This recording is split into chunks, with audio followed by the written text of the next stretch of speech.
So going through that real difficult unpacking and unraveling of the real honest reasons why I did not like my afro and answering those questions honestly helped me to make peace with them. That's the thing I think people struggle with.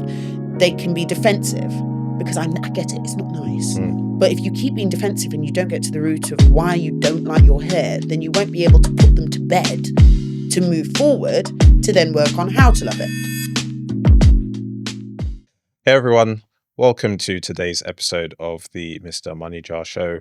Today we are joined by Paige Lewin, the founder of How to Love Your Afro.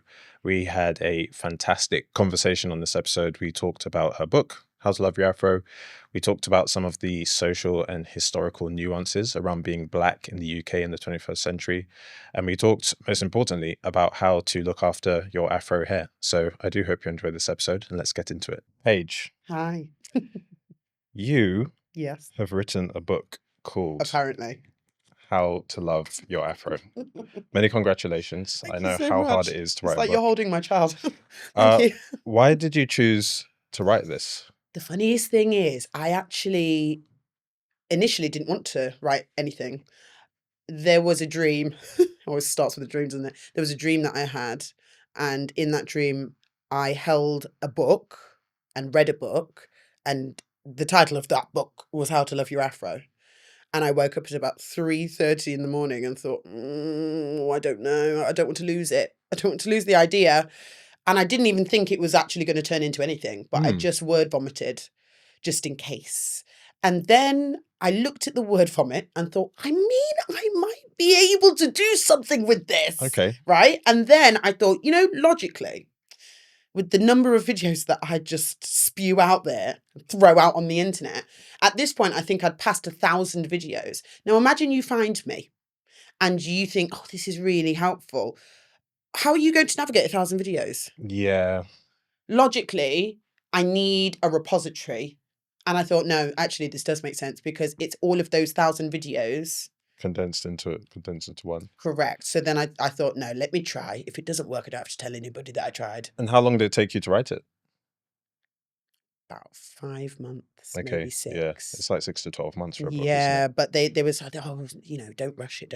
And I said, what do you mean rush? Like, it's all here. Yeah. It's all fresh in my mind because this is all I talk about all day, every day. So it was actually very easy. I think the biggest issue was making sure that I could keep it to word count. It's way over word count.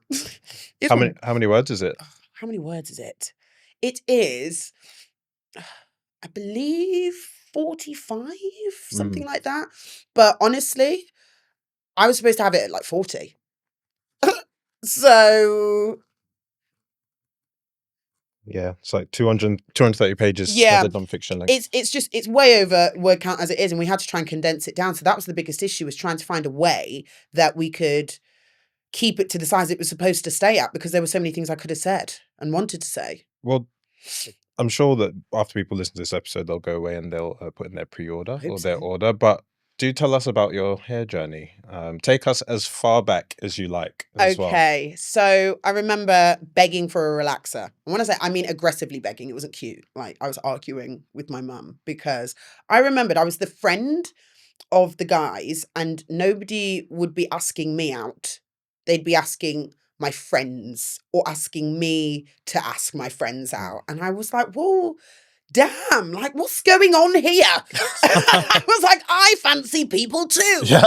And I, at this point, was a bit of a tomboy, no makeup. Like, I wasn't very girly at all, and just had my little corduroys, and that was it.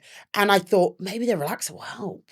That was honestly my thinking. Because you grew up in Bristol, didn't you? Yeah. So, well, Bristol, then Nottingham, then Bristol again. So I've gone in between both, but I had quite a large group of friends that they were multicultural, as in Chinese, Indian, white, but I wasn't around a large quantity of black areas. And even when I was around black girls, they were straightening their hair too. So I thought, okay, it might help me to get some creds. And could you, what kind of year are we talking about? So as well, like so we can 13, pinpoint? 14. Okay. That's when I realised that I was not getting any airtime with these boys. Okay. And I thought maybe that was why. So it came from, like a lack of attention. Getting no attention and just a bit of jealousy. Okay. Seeing my friend's hair blowing in the wind and mine was not. And then what did you do as a result of this lack of attention? Well, I asked for a relaxer. I got told no immediately. And then after a few battles, she agreed that we'd get a texturizer. Now, I don't know if you know what that is, but it's supposed to be a softer version, a lighter version of a relaxer, like a baby relaxer. Okay. Right? Okay. I went to the hairdressers and I just thought, beggars can't be choosers. Let me just say yes. So I went to the hairdressers and one of those where it's a black hairdresser and everybody's been booked for 2 p.m.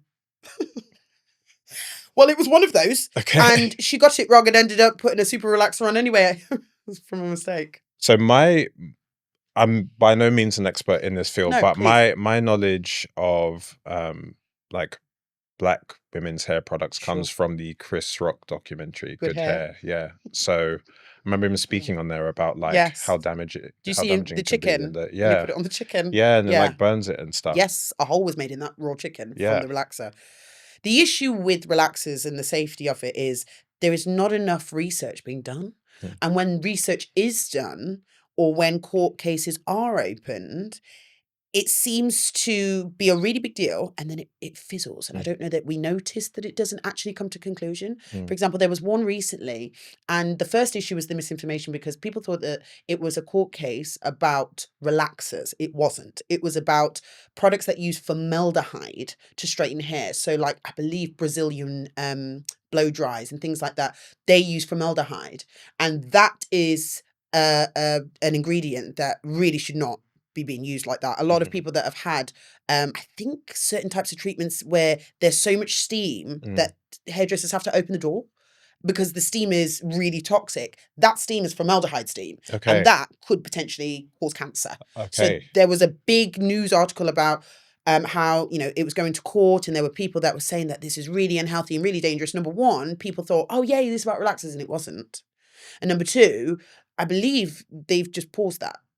But because we get whipped up in a frenzy initially and then it gets passed around on social media and we think, oh, thank God, something's happening. And then we go and continue living our lives and we don't check in. And then when we do, we're like, oh, nothing happened again. Was there a moment in your hair journey where you like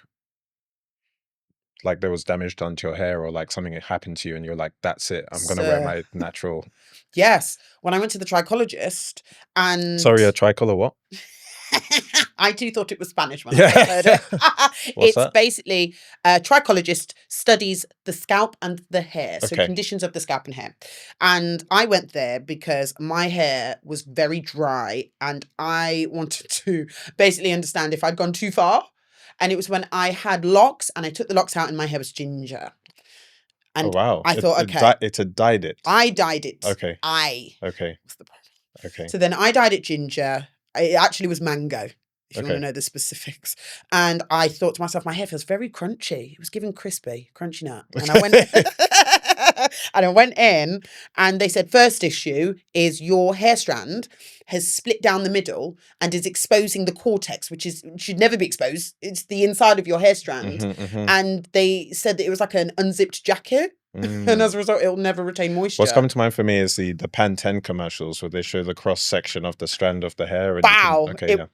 Right there. Yeah. That was exactly it. Okay. So that was the first problem where I thought, oh no, I'm going to have to shave it off. Yeah. And then they looked at my scalp and they said, oh, hold on, before you go, there's a lot of bald patches here as well. So then they uncovered that I had traction alopecia. So then I had to shave it all off and I had to assess how I could grow the little tiny bald patches back. So that was probably the worst situation I've been in. So today, would you still say that you feel a pressure from men or even women? No. to wear a wig or to straighten your hair off? No. So how did that transformation happen? That transformation happened from me taking time to be alone with my difficult thoughts. And that is the larger portion of why I thought that this book was necessary, because when I say alone with my thoughts, I mean asking myself the questions that are really uncomfortable to answer. Do you like your hair? No. Why? Because I don't think it's pretty. Who told you that? Grandma. Richard in year 5. My school teacher. These are things we don't ask ourselves. Or if you were to be honest and say, where do you think your afro does fit? You know, where would you feel comfortable wearing your afro? Never. At home. So having some time alone to ask myself those questions and process them privately helped me to come to the conclusion that, yeah, I really don't like this hair at all, without feeling persecuted or judged by anybody, because this is a private journey. Yes, you're doing it. I'm doing it on my own, introspectively. Yeah. I'm shedding my tears and I'm feeling my guilt. Felt a lot of guilt, a lot of shame. I felt like I wasn't black. Because I felt like, how could you not love the thing that makes you authentically black? I felt really bad that I was running to the wigs and the weaves, because I thought to myself, this is a part of my ancestry. So I felt guilty when I started to unravel it. So many feelings, because then you start to look at all of the wigs and the weaves, and yeah, in one breath they're creative, but in another breath you're saying that the hair that your grandmothers had and your great grandmothers had, and the thing that actually ties you into your heritage, you're saying that's ugly and needs to be hidden or disguised. And that upset me, because you can wear it for fashion, but I wasn't.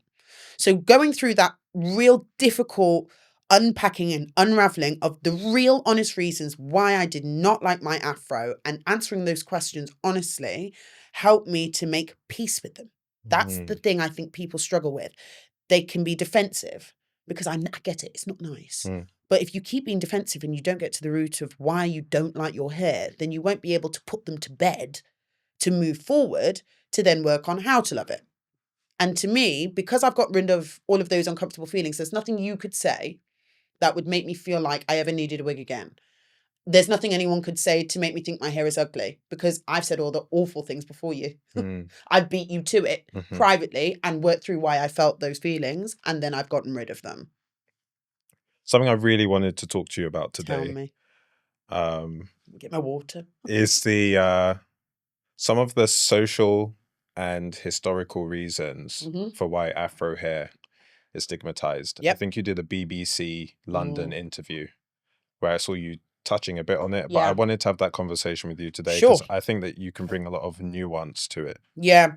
The problem I have is, in 2025, a lot of Black people, and I know that the world is very stressful at the moment, so I understand why this might happen, but I feel like a lot of Black people don't want to look back at the core of why things happen to us in present day, or why we react in certain ways, or why we are a certain way to one another.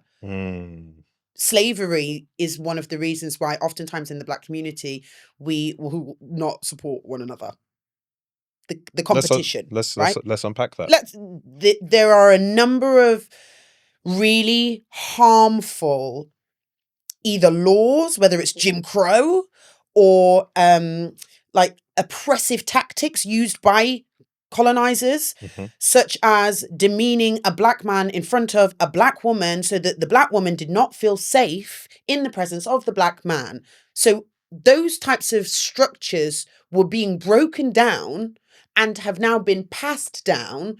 But then when we don't look back to understand why or what happened, then we will just look at 2025 in isolation. Yeah. And you can't. In the same way, you can't look at a Black woman wearing a wig in 2025 that will not leave the house without that wig in isolation and blame her and say, love yourself, without looking back at them shaving her ancestor's head and demeaning her and likening her to an animal, and thinking that, oh, well, that was ages ago, that doesn't matter. That's nonsense, which is why I've invested so much time in that book, going back in every chapter, whether it's looking at language, whether it's looking at the colonizers and what they did to us, so that before I touch on how to do a Bantu knot,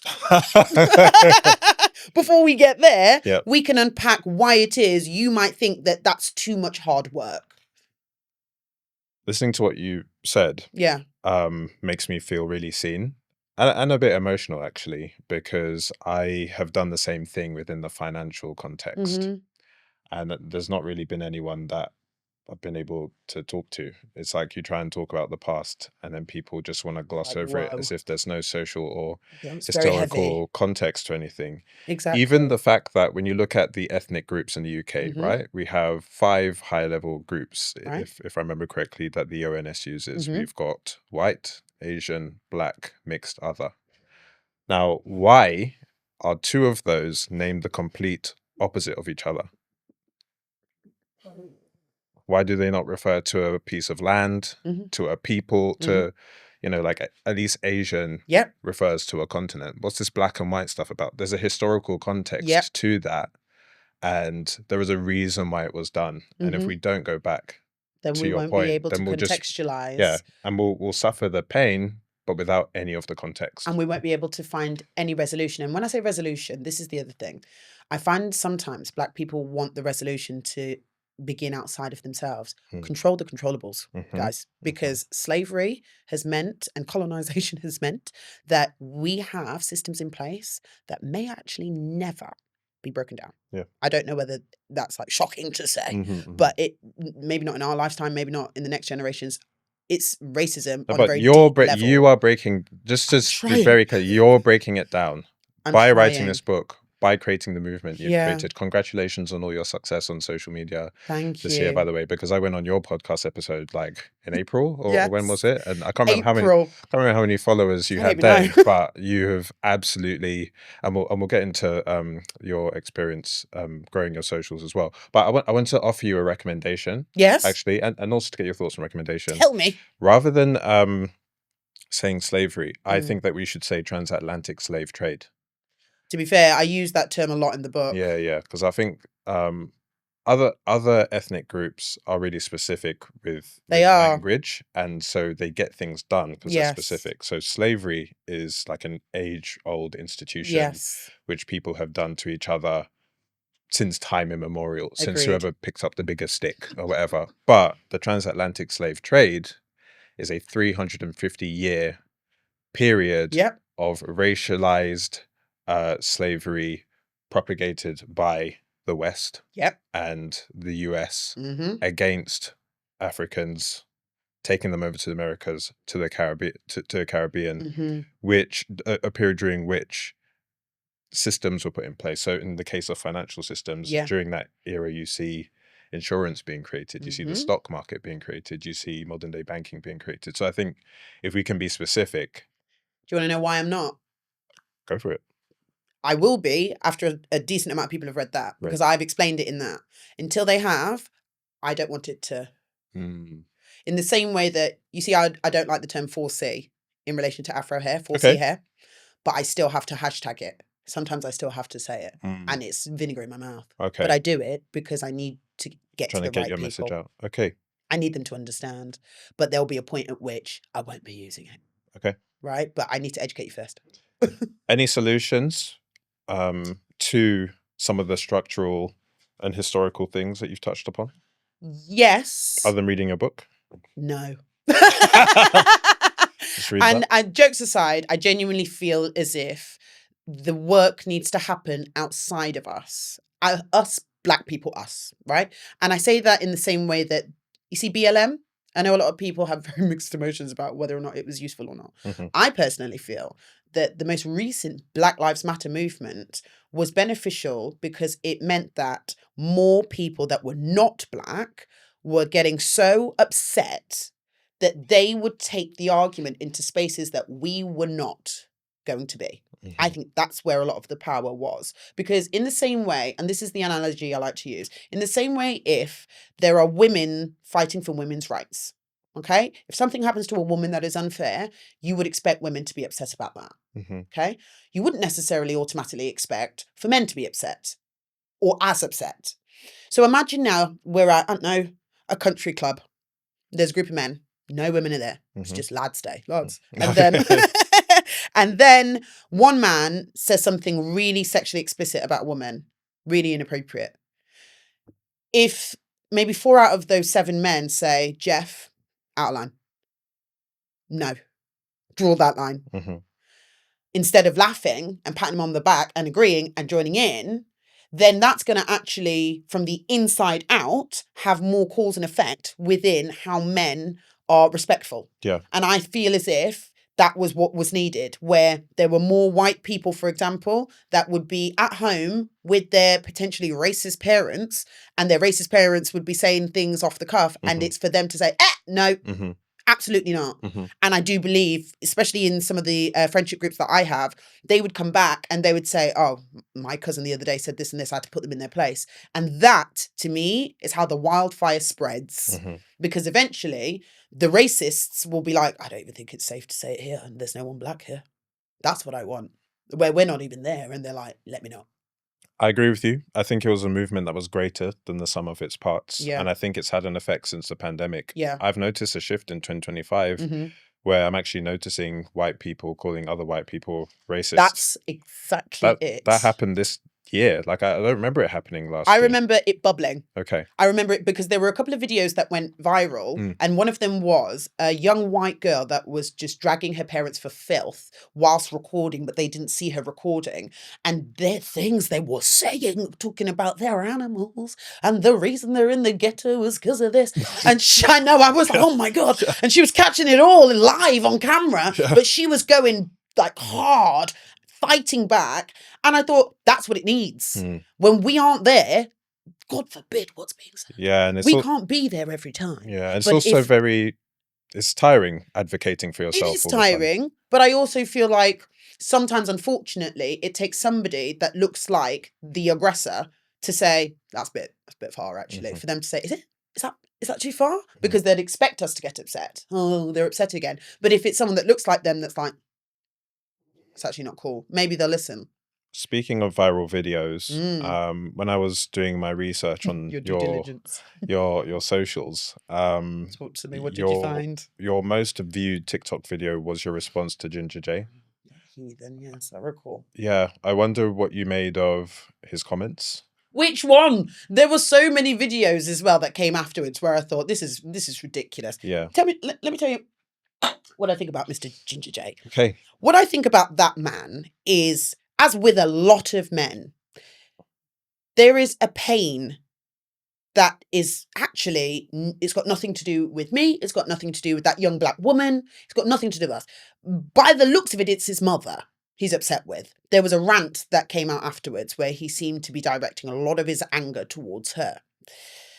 But what I don't appreciate with men like him is the fact that you cannot separate the person who's causing you the pain from the group that they belong to.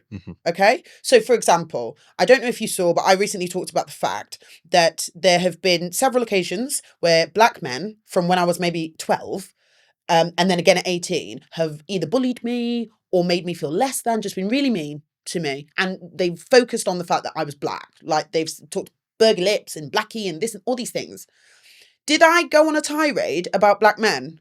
Or did I say that it was Lamar and Nathan that were pricks? Right? So why do we, as black women, not get afforded that same clarity and understanding that it's not all black women? Right? And even if you want to come back and say, oh, actually, I backtrack and I said, no. What we do is we focus on the blow up, because the blow up is when all the real feelings come out. And that's one thing that I find really frustrating in present day is the sweeping statements. I am sick to death of the sweeping statements. And I've seen even black women on the internet talking about black women and there's no this and there's no. We are not a monolith. Stop the nonsense, because it's going to get people's back up.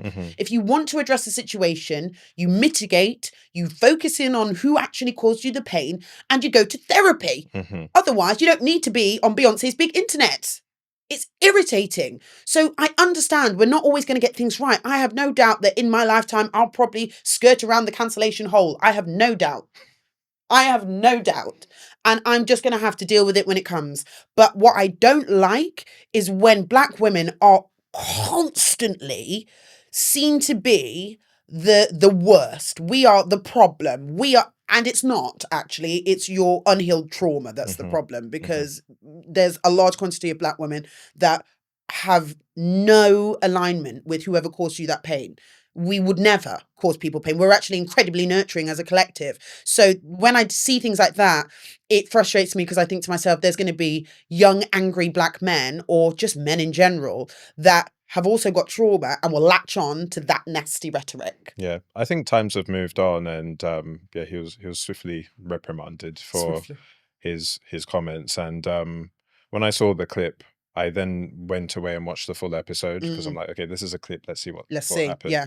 And the episode's like an hour long. And what was very strange was that for 50 minutes of the episode, it was actually just a back and forth. They were like bantering. They were just speaking normally. But to the point that you just made, a lady stood up in the audience and asked him, you've said that you've dated black women in the past and that they've done you dirty and that they've cheated on you. And now you're saying you don't date all of them. Can you not see that that's a generalization? And I think in that moment, he hadn't done the work. He hadn't done the analysis. And, you know, like when you're like wrong, but you don't realize it in the moment, so you just lash out. Flip out. And then it just Spiraled. like in the last 10 minutes of the episode, it just went crazy. And that's the issue as well. I understand that there's a lot of money to be made online, all right? But you have to also realize that if you're coming on the internet looking to make bank and you're coming on the internet with your trauma, then you could get triggered at any time. I know that. I've come on the internet and I've told all my business. So I have to know that somebody could trigger me. They could draw me out at any moment. And that's the position I've put myself in. And that's, we have to put our big girl and big boy panties on and realize that sometimes like we're not going to be able to manage or navigate how our trauma manifests. And unfortunately, Mr. Ginger J had to learn a lesson that day, didn't he? Yeah. And hopefully other people have learned from it as well. The last podcast episode you went on, Your Aunties Could Never. The title of that is, Are We Ready to Put Beyonce in the bin? And I was just like, what was that about? It was the photo of her at the banquet. She was at the banquet and she was sat next to Ivanka Trump. And I just remembered thinking to myself, there's a number of times where I believe that people in positions of authority or power or celebrity are kind of automatically hailed as role models or the savior of all of us. And you know what I liken it to? When I was in sales, there would be this real weird warped way in which people would be promoted. And I never understood. And it would be a really good salesperson would be then turned into a sales manager. And I said, no. The next level should be a senior salesperson. Management, totally different. That's so leadership. Different skill. Yeah, completely. Yeah. And they still do it. Like the corporate world is so weird where they're like, oh, you're a really good salesperson. I almost think it's just greed. Let me give you a team and hopefully you can make them all good salespeople as well so I make more money. Not realizing that is a shark. That shark is amazing at generating cold leads, but they can't manage anybody. Everybody's crying every week. It's a mess. Yeah. So when I look at like Beyoncé, for example, she is a whole entity. She is incredible at everything she does. She's commercial and she also definitely does care for different causes. I'm not saying the lady doesn't, but there was no point at which she decided, guys, by the way, I'm Mother Teresa and I'm here to bring our people through. Never. But the argument again is if you're in a position of, I guess, her level of celebrity, you don't get to choose. And I still don't know where I sit on it. Where if you are that big a star, maybe it just comes with the territory automatically. Yeah. And she's a celebrity from before social media. Right. I think like the only other person I think, but she is for our generation, probably what Michael Jackson was for the generation before, that kind of ethereal like celebrity type figure. It's not real. And is as much to do with how people perceive you as it is with what you actually do and say. In fact, I think the fact that she doesn't really say or do much, I think it actually only makes it worse because it's like, oh my gosh, she's so inaccessible. Yeah. I love it. But as a result, it means that when she does these things in my head, I wasn't upset. I wasn't disappointed. I wasn't let down because I don't know this lady. I don't know what she stands for. I don't know what privately she believes. I know she's a big superstar and I know she makes 2 hits, but like, I don't know this woman. Yeah. So I also feel like that's maybe like this worship culture that we have we need to dismantle that a little bit and realize that we don't know these people at all. Something that I'd like to see as well, because I love Beyonce. I love her music. I would love to see us give that kind of love to someone within the British context, because we have our own population here. We have our own nuances. We have our own kind of distinct challenges. Glad you actually said that, because I, in the black hair industry, have had an issue with not feeling represented, because there are a number of things that go on Netflix, for example. There are things that are, I think there was a documentary about black hair or black beauty, and I watched it and I thought, this is great, but I don't feel represented in the women that are in that program, because being a black British woman and a black American woman, different. Very different. Yeah. And I actually don't see a lot of representation of what it means to be a Black British woman and our experiences. Mm-hmm. And I would like to see more of that, in the same way that for Black men, yeah, it's great to have these really amazing American Black male role models. But at the same time, you know, growing up in Peckham's slightly different Yeah. to growing up in LA. Yeah.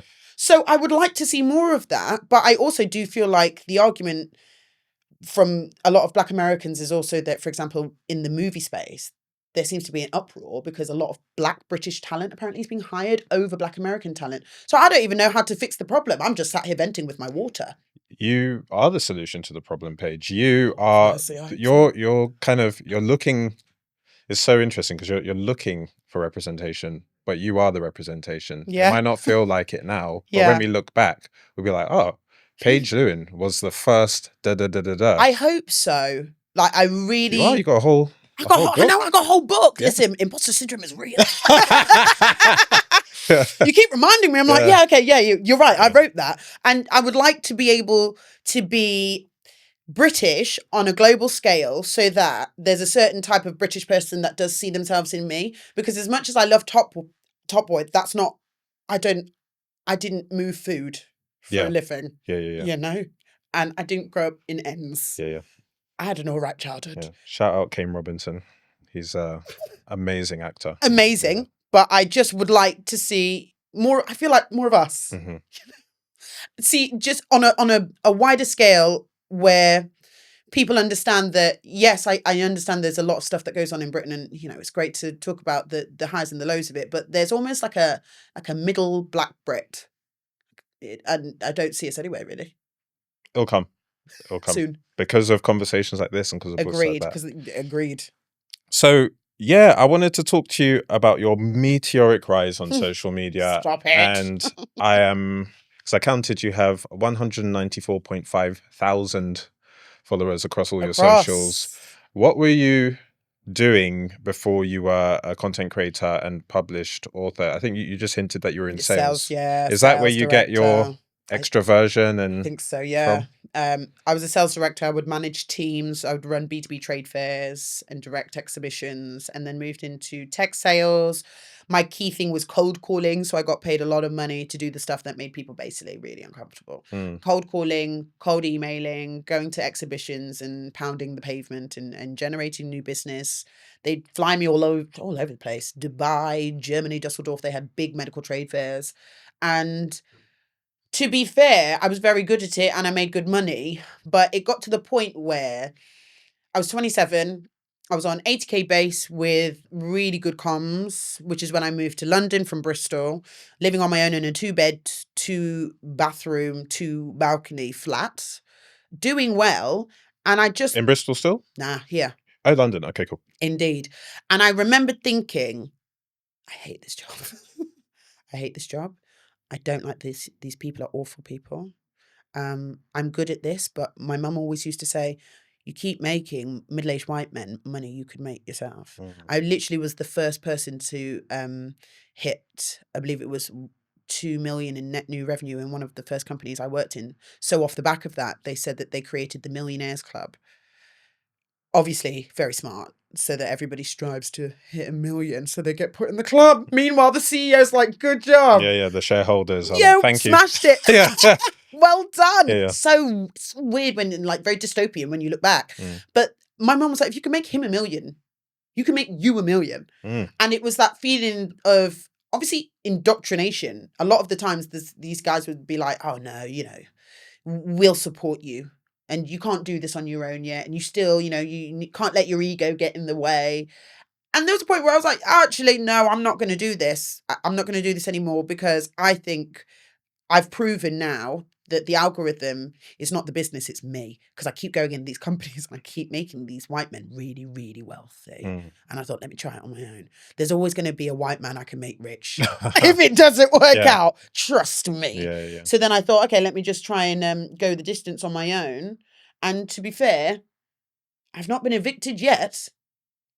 Well, you're here to stay. I think so. Yeah. I think so. You're a freeholder. The sales... The sales helps because there's not a lot that upsets me. When you do cold calling and you get cussed out daily, I did 50 a day, and they would like verbally whip us if we didn't. 50 cold calls a day. There's a piece of you that dies. And as a result, when I go on the internet, there's certain things that just don't faze me. That's so interesting. It really contextualizes the way that you are now. And something I think I've heard you say in one of your videos before, just to touch on, is you acknowledge the nuance of your accent. Yes, and I do. your name Indeed. in your cold calling success as well. Could you speak a bit on that? Yeah, I can. You know what's funny as well? The video I did about that, oh my gosh, it got so many people upset. Okay. Yeah. So I did a video talking about the fact that sounding like I do, well-spoken, if you will, and somewhat British, and being called Paige, I believe, has helped me in a telesales environment where 90% of my work was done over the phone. Because even though I think most black people can tell when there's a black person on the phone, it's just a weird thing. I think it's the bass. I could tell straight away. Not every white person or non-black person could tell that I was ethnic. So then when I turned up to the event, because of course, 2 days in the year, we'd all see each other in person. They'd be Your Paige? Okay. And I'll be like, yes. Yeah. It's me. I'm gonna sound like I'm maybe copying you, but the reason why I asked is because Yes. my name, well, I go by Rotimi now, Yes. but up until last year was Timmy Merriman Johnson. So Yeah. people, if it's a CV or if it's Oh, a yeah, they form, won't know. people are like, okay, Timmy's coming. And then I arrive and They're like, Timmy. hey, Timmy. Yeah. I Now, did the same thing. With Rotimi, it's like more overtly. That's why I wanted to change my name I like to more that, overtly embracing Nigerian. it. Yeah. But I also find that when I did the video explaining that, there were a large quantity of African people with very natively African names that felt maybe that I was making excuses, or that, well, we've done well and we have very native names and it's not caused us any harm, and I'm not going to be made to change my name for the white man, and all of this rhetoric, which I completely understand. But I think the issue is, and again, it comes down to education and knowledge, because there have been studies that have been done and shown that when somebody had a CV and had a certain name, they were less likely to get the role. I think Theresa May, for the 2 weeks she was in, actually did some kind of study, if I'm not mistaken, and highlighted how much racism exists, where even I recall there were times where there would be hiring done around me, right? So I was a director and there were other white male directors in my company. So I hear all of the awful things. And if somebody had a really African name, or a really ethnic name or Asian name, they would laugh. They would laugh, and they would make jokes about the name. And most of the time it was like, if they couldn't say it properly, it's almost their own ego. They don't want to embarrass themselves. So then regardless of the A star, A star, A star on there, and the 10 years in computer science, it didn't matter, because unfortunately they were running the thing. So it's their decision. So I can't turn that off, and my mum had similar experiences as well, which is why she named me Paige. It wasn't just because she wanted to conform to the white man. It's because she had had racial abuse, or she had had opportunities taken away from her, and she'd seen it and thought, let me try and give my sweet darling the best chance. There's also something interesting. I need to do more research on this, but like when you look at like world leaders and CEOs, it's like 4 syllables. It's Tony, Blair, Gordon, Brown. I bet there's something to it. Yeah, it's like occasionally you get like a Barack Obama, but for a lot of people, it's Bill Gates, Elon Musk. Yeah. Like I wonder if it's like the shorter the name, the easier, more comfortable. It might be comfortability. It might be ease. It might be trust. That if it's a Joe Blogs, it's easier for you to trust them. But I also do feel like now it's a different time. Times are changing. Yeah, listen, I was born in 93. Yeah. It was different. But now I will be really enjoying giving my child some kind of beautifully ethnic name. I'm honestly concerned. I'm looking at some biblical names. I'm going to go crazy. I'm going to go Old Testament. Yeah. But the point is simply Shadrach. that I'm going to do as much madness as I can with those children. But because I can, it's different now. But at the time, to get that telesales job and to do as well as I did, because people have prejudices, you have to remember I'm calling to sell to people that might have a prejudice. So whether rightly or wrongly, being called Paige and sounding like this allows me to sometimes get around those prejudices to be able to make money to feed myself. So peaks and troughs. So in September, the BBC reported that women travel for hours to get Afro hair care due to a lack of salons. And then Sharon Davies Yes, she did. responded, Piped up, saying, well, rage baiting. you're a minority, so why would we cater for you? What were your thoughts on that exchange? It's just... When I lived in Bristol, when I lived in Nottingham both times, I had to spend oftentimes hundreds of pounds travelling to London. I was one of those people that was very much living that statistic. It was a nightmare. And it wasn't that there were not a small handful of very, very, very good hairstylists or salons in Bristol and Nottingham. It's the fact that there were only a handful. So as a result, months would go by where you would have to put an appointment in and 3 months would go. And that was the waiting list. So if you wanted like a spontaneous appointment, you just couldn't unless you were going to pick up yourself and go and spend money on a train to go all the way to Camberwell Green or wherever. It was a nightmare. So when I'm not only a product of that very stressful situation, and then I'm also seeing Sharon speaking about something she clearly knows nothing about, and then I'm seeing her daughter, her mixed race daughter, who seemingly could have benefited from her mum educating herself more so, because the photos that were popping up was of her daughter with her hair in a state that highlights a mother that doesn't understand Afro hair herself. It makes me frustrated because there is an argument to say you don't know what you don't know. I don't know how I feel about that argument when it comes to you having 9 months to prepare. But I am trying to have grace for the fact that sometimes, especially when maybe it's not planned, you've never been in this situation before, you don't know what you're going to need, all right? But you've had time. You've had time. I'm sure the baby's had tantrums. I'm sure you've had issues where you've thought to myself, I feel completely out of my depth here. So you could have gone and sought out more information and more education. You could have gone and invested in that baby, even if you were uncomfortable, to be able to better understand the culture that surrounds her outside of your own. That's the first thing. But then to come in an argument like this, again, without educating yourself, without any humility, without any understanding for the fact that you are coming up in black people business, telling them they're wrong. Meanwhile, you need to be worried about what going on in your own house. Okay? That's where I get frustrated. It's the lack of humility. And that's where I'm looking at people where they're, raising children that are not of the same race. And I think it's a respect. It's a love and respect that you have, not just for the child, but for the community that child is from. And I don't think Sharon has that respect for us. And I think that's very clear. Otherwise, she would be petitioning for more opportunities and more salons, and she would be on the other side of the debate. So having that random, unprovoked, sporadic attack off the back of something that actually doesn't concern Sharon at all, that highlights to me that there's a lot more work to do in that in that woman.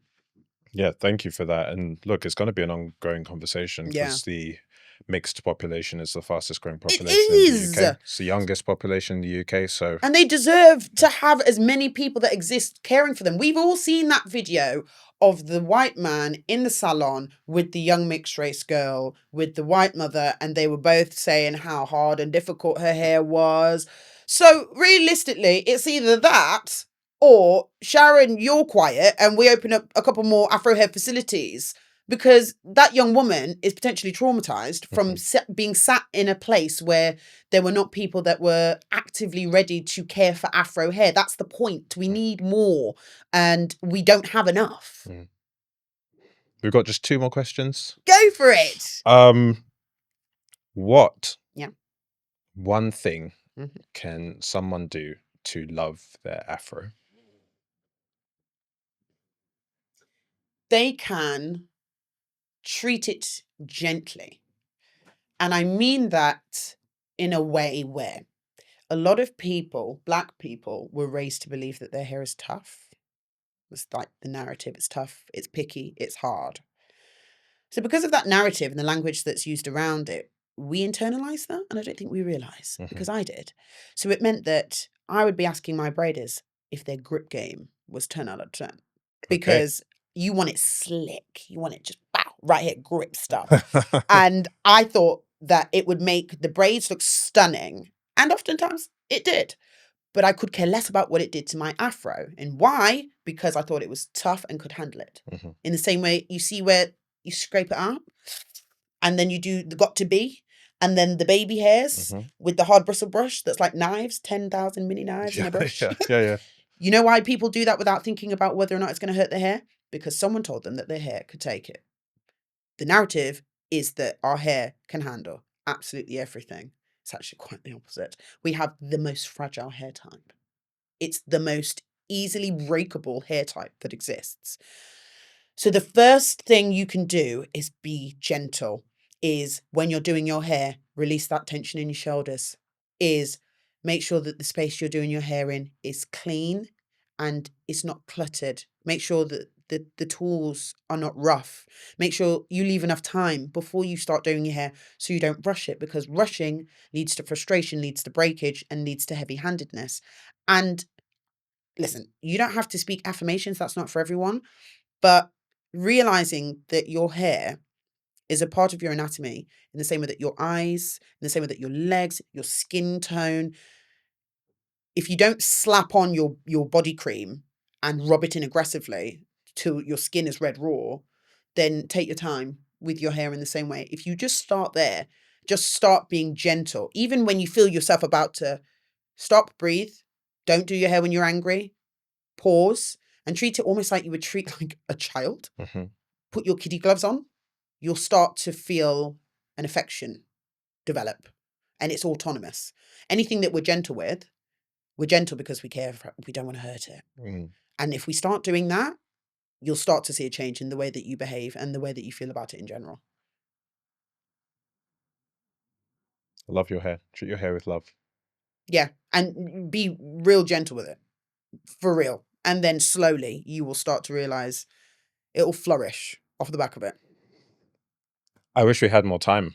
So I feel like I should have booked out the studio for longer, but thank you so much for coming on. No, Paige. thank you for having me. It's been a really awesome conversation. Lots for me to think about. Yeah, lots for me to think about. The whole idea behind this show is to discuss topics which are of importance to Black Brits, and to talk not just about money, but about wealth and well-being as well. So I wanted to ask you, what does Black wealth mean to you? And I'm keeping that question intentionally open. Black wealth to me is not having to bend to the will of anybody for the sake of having a nice life. I have spent almost 7 years bending to the will of so many people so that I can have a nice flat, so that I can have a good commission, so that I have enough holiday days to go back to Jamaica and I can spend money when I'm there, so I can get nice gifts for my family. So I always feel like I'm still a little bit under the thumb of someone, and I'm taking the racism because I need the job. I'm taking the sexism because I need the job. I'm allowing them to say that about that person, which is completely out of order because they pay me. That I'm done with.